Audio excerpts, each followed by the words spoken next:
There is an ongoing phase 3 trial at the moment, and that's Evolve Meso, and this study is active globally. And this is looking at a novel agent, volrustomig, which is a bispecific antibody with two arms, one targeting PD-1 and the other one targeting CTLA-4. So essentially combining the equivalent of two agents like ipilimumab and nivolumab in one compound.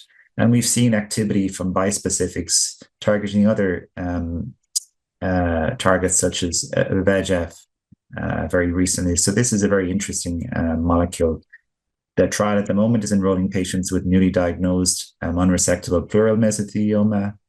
They're randomized to either a control arm of either ipilimumab, nivolumab, or platinum pemetrexed chemotherapy for epithelioid disease. And for the non-epithelioid population, they're required to receive dual checkpoint blockade. And the investigational arm is essentially combining the two most effective therapies or treatment approaches, including chemotherapy plus PD-1 plus CTLA-4, with a primary endpoint of overall survival in the epithelioid population.